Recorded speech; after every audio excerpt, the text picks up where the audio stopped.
Okay, everybody, Guys? welcome Phil Mickelson, the captain of High Flyers GC. Welcome, Phil. Thank you. You had an incredible day today, shot 7 under, 65. Tell us a little bit about your day. You're clearly on a hot streak right now. We had a fun day with Harold Varner shooting 8 under and Patrick and myself shooting 7. We had a really hot group, got off to a quick start and kept it going. It's fun to play well, and our team is doing well. Cameron Tringali had a nice 7 under par round as well, and even though the range goats have really taken off with Taylor Gooch's play, you just never know what's going to happen tomorrow. We're playing well, and we're going to try to make a move. Obviously, coming off an incredible run at the Masters, and now this week, you seem to have kind of found your form. What's clicked? My game. So I'm going to try to keep building on it and getting better. But the parts of my game have been really coming together for a while. So I'm glad that I'm shooting some scores now again, and I'm looking forward to a pretty busy schedule. So my game's kind of coming around at the right time. We've got this tournament. I want to try to finish off and play a really good round tomorrow, and then we're going to go to Singapore and play, and we come back to the States and have 3 weeks in a row with the PGA Championship right in the middle. And so it's coming around at the right time, and I'm just going to keep working and trying to build on it. Tell us a little bit about your experience with the amazing Aussie fans and the huge crowds we've been having here. And, you know, you've obviously been with us from the beginning, and this really shows the blueprint for what LIV can be. Just tell us about this. Yeah, this is really an example of what is possible, and a new opportunity to present golf in a different way and have a different energy and a different feel. And I'm not saying that it should happen every week, but what LIV Golf has provided is really a great alternative for the traditional ways of golf, and the people here in Australia have embraced it. And so you see a whole different energy, a whole different excitement and fun, and I'm happy to be a part of it. The Australians love you out here. It's clear. Tell us about your experience on hole number 12, the watering hole.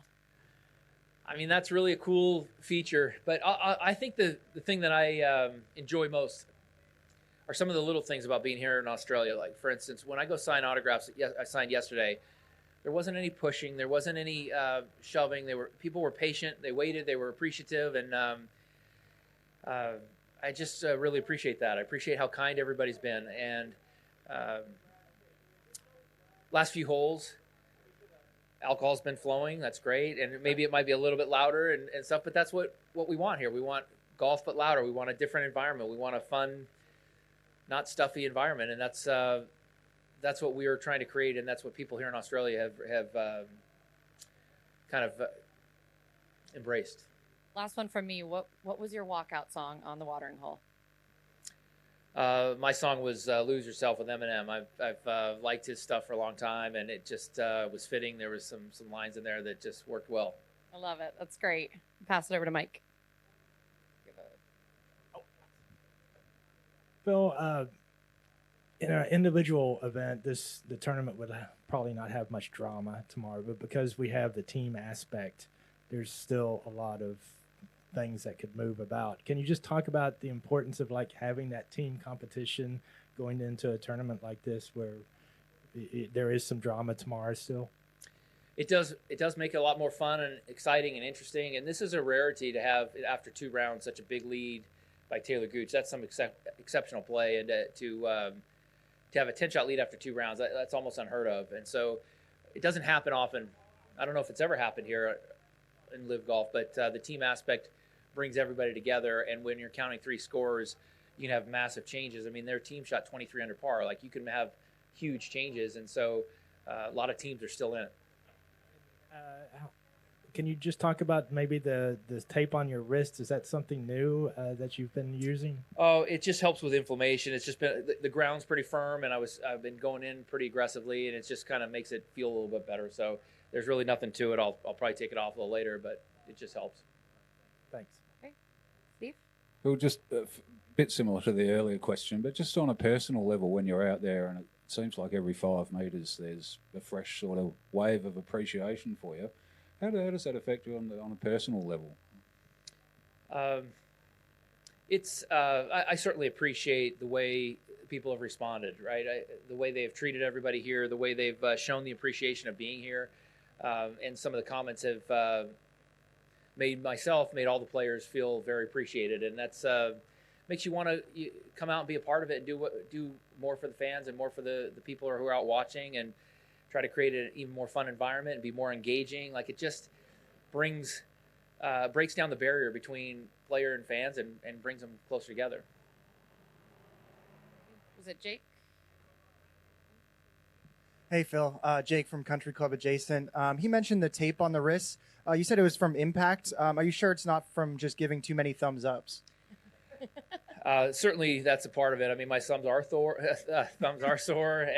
but again, it's just kind of my way of acknowledging and showing appreciation for the people when they have been so supportive in their comments. It's just a way of trying to connect and let them know I appreciate some of the things they're saying. Yeah. Well, we appreciate you fighting through the injuries. Thank you. Keep them going. Thanks, Jake.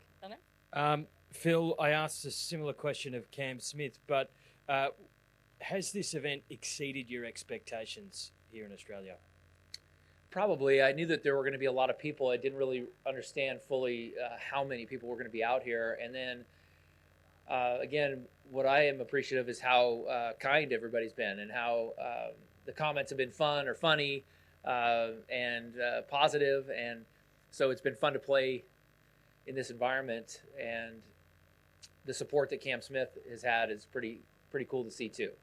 I understand why he's so loved here in Australia, and we're certainly excited to have him on Live Golf and be able to play in front of his hometown here in Australia.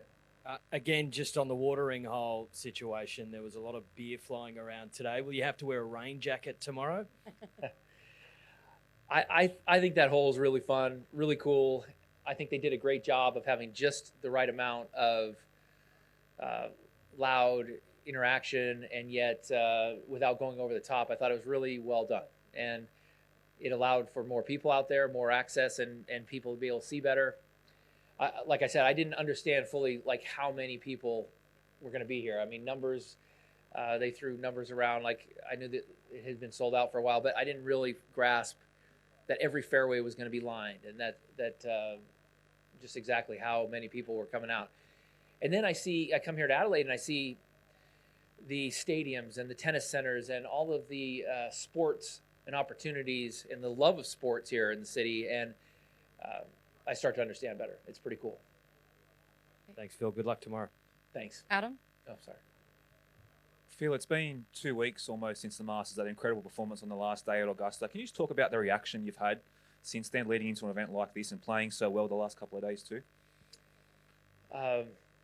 It's been a nice momentum change for me, because I really hadn't played the way I had wanted to last year, and then I was playing really well starting this year and didn't have any results here on Live, and I felt like I had a good chance to play and compete at Augusta, but I had no real momentum or no real results prior to that. And then the final round, things kind of clicked. I hit a lot of good shots the first 3 days, but it wasn't really quite coming together. And it came together the final day. It carried over at home. I played great at home, and played really well today too. I didn't play as well as I wanted to yesterday, but again, it's a process. You know, winning's a process, and I'm starting to build back some momentum. And it's at the right time, because we have a lot of tournaments coming up, and I feel like I'm just getting better each day, and I'm looking forward to playing the way I know and I believe I can play. I'm just curious as well, Phil. I've noticed after you're around the last 2 days, been spending a lot of time in the scorers hut, going over the laptop, and just give us an insight into the process you're going through and what you're sort of working on straight after your round. I'm actually just taking a minute. I'm just taking 10, 15 minutes to just kind of regroup, recuperate, so that I don't say anything too stupid here, so that I, have the energy to go interact and sign autographs for the people that are patient enough to wait. And I'm just kind of gathering myself. Digest? Phil, just quickly, what one aspect of the course impresses you the most? There's a lot. It's hard to single out just one, but the architecture, the character, greens are very well done. The shot value, the number of shots that you can play. Like, the definition of a great golf course to me is a course that is playable for every player, but challenging for the good player. And this is playable for everyone, and it's challenging for the good player. And I think that the variety of shots, the opportunity for players of all levels to be able to play here and be challenged I think it's just a sign of a great golf course, and we're having a lot of fun playing here. All right, Phil, thank you for Thanks, your guys. time. Congratulations. Good luck tomorrow.